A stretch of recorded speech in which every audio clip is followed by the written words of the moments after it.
Hi, family, and welcome back to a time of encouragement. I hope that you are well there where you find yourself. This week, I would like to speak to you about what God has been convicting me of, and He drew my attention to 1 Samuel 17. Now, for many, this is a very well known passage, the story about David facing Goliath. But what God had me focused on was my heavenly resume.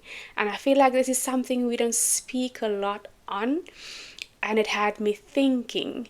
In today's time, when we speak about your CV, we hear all kinds of stories about people doing the most to really get a shiny CV when it comes to their work experience, their studies, volunteering, you name it.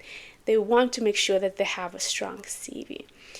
But when you reflect about your heavenly CV, the things that you have overcome, the things that God has helped you with, the open doors, how does your CV look like? And how often do you speak about the goodness of the Lord?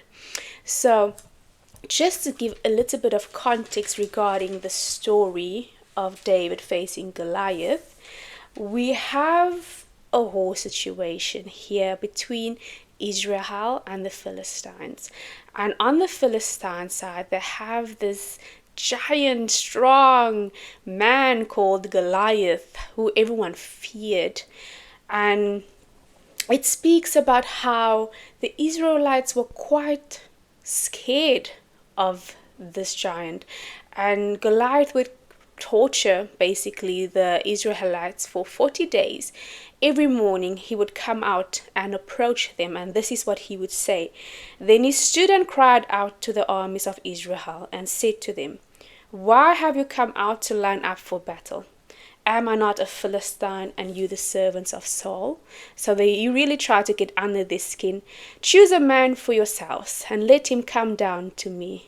If he is able to fight with me and kill me, then we will be your servants. But if I will prevail against him and kill him, then you shall be our servants and serve us." So the battle was more about who will be superior and who will be inferior, who will serve who. For 40 days this has gone on. And here we have little David. He is the youngest of 8 brothers, and he had 3 older brothers fighting in the army. And his father, Jesse, told him to take some food, take it to his brothers, come back and tell him how they are doing. They didn't have the kind of advanced technology we had today about checking in with your loved ones, see how they're doing, video calling, none of that. Someone had to physically go and see how the loved ones or friends were doing. And David, being obedient, he was busy guarding the sheep at the time. He got someone to take care of the sheep while he was obedient to his father's request. He came to the battleground. He had the food and the fruits with him, as said it in the passage. And then he heard this unusual speech, shall I say, or war cry from Goliath. And David was quite curious and concerned about this person, this man, who would defy the army of God, the living God. And it just didn't sit well with him. And he was asking around about what is this all about.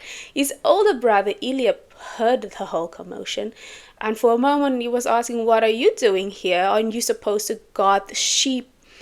And what is this about you asking all these questions?" His brother was very taken aback, and David was like, "What did I do? I'm just asking questions." Eventually David just shook it off, kept it moving, kept speaking, kept asking. And there were men that reported this to King Saul. "We have this young boy asking about Goliath. It seems like he's very concerned or very curious." And what King Saul did was request for David to enter into his presence and approach him. And that alone, if we can pause it there, is spectacular. That the king had interest in this young shepherd boy, that he could stand in front of him and approach him. That alone to me stood out. And in verse 32, David told King, I'm willing to go, send me, I want to go fight. And in verse 33, it said, Saul had his own doubts. And he was thinking, no way. This Goliath man has been fighting for years, his experience. And you sure you want to go? And this verse 34 is the part where God drew my attention to. For me, this was like the first interview of the Bible where someone had to physically tell someone, why am I the best candidate for this position? And David didn't hold back. And I will read it to you. In verse 34, it says, But David said to Saul, Your servant used to keep his father's sheep, and when a lion or a bear came and took a lamb out of the flock, I went out after it and struck it, and delivered the lamb from its mouth. And when it arose against me, I caught it by its beard and struck and killed it. Your servant has killed both lion and bear. That's impressive. And this uncircumcised Philistine will be like one of them, seeing he has defied the armies of the living God. So from 34 until 36, David was sharing his experience. But then again, David wasn't boastful in his experience and his capabilities. He knew where he got the strength from and why he's so confident in his ability to take on this giant.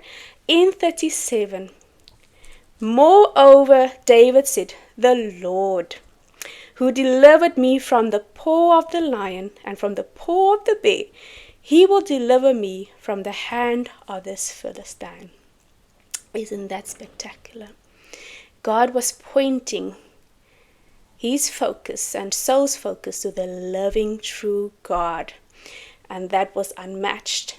Saul had no choice but to give in to David's request. And it says, And Saul said to David, Go, and the Lord be with you. And from there onwards, Saul tried to provide David with the best equipment that he can possibly get to protect him against the giant. And they put all kinds of man-made items on him. And David could barely walk in all of this heavy equipment. And he said, No, thank you. I don't want this. I'm entering into this battleground with my slingshot, 5 stones, and the living God. And that is what happened. David went out. He approached Saul. Saul was highly offended with David, this young boy, approaching him. And Saul said to him, Am I a dog that you come to me with sticks? And Saul cursed him, wasn't happy, eventually told him, Come closer so that I can finish you off. And this was David's war cry. He kept quiet while Saul was basically ranting about, why would you even think of approaching me? Then David said to the Philistine, You come to me with a sword, with a spear, and with a javelin, but I come to you in the name of the Lord of hosts, the God of the armies of Israel, whom you have defied, who you have mocked, challenged. This day the Lord will deliver you into my hand, and I will strike you and take your head from you. And this day I will give the carcasses of the camp of the Philistines to the birds of the air and the wild beasts of the earth, that all the earth may know that there is a God in Israel. Praise his name. Then all this assembly shall know that the Lord does not save with sword and spear, for the battle is the Lord's, and he will give you into our hands. Ain't that amazing? Ain't that a faithful speech to the enemy? You think you come to me with your sword and your spear and your javelin? What I have is not much, but I come in the name of the Lord, and that is everything. And we all know how the story ended.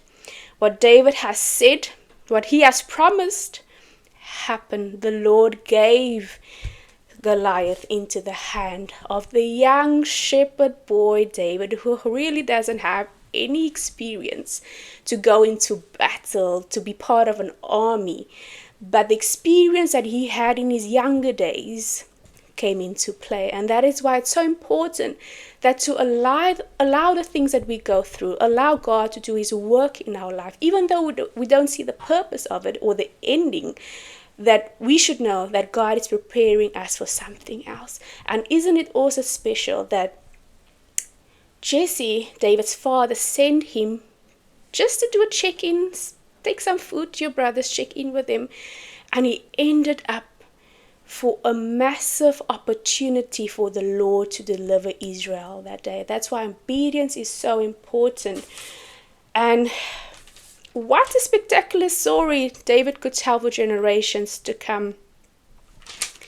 And once again, it had me thinking, if I think about my own life, what kind of stories would I be able to tell my next generation, which they can share with the following generation? And it took me to Psalm 78, where it's a whole passage about the people of God sharing their testimonies with the next generations and so forth. And it says in verse 4, we will not hide them from their children, telling to the generation to come to the praises of the Lord and his strength and his wonderful works that he has done. My brother, my sister, when you look at your heavenly CV, will it be stories of faith and obedience to God, or will it be stories of disobedience and disbelief? Only you can make that decision about where you are in your life and how you will give your life over to the living God, who's only got your best interest at heart and wants you to one day look back at your life and be able to say, wow, the Lord of strength, mighty God came through for me. And you can share it with your children and your grandchildren and your great-grandchildren, so that they know that the Lord is with them and the Lord has been with you. He has never failed you. And what he has done for you, he can do for them. And that is a testimony. That is your heavenly CV. And that just gives you hope. It gives you joy. It gives you that confidence that what I have been through in my past, what the Lord has given me grace and strength to overcome in my past, I can use that again, what the Lord was busy working in me with, again for this circumstance. And you can face your challenges head on, saying, the God that delivered me once will deliver me again. Be blessed, my brother and my sister, and I hope that the Lord himself could encourage you today. Until next time.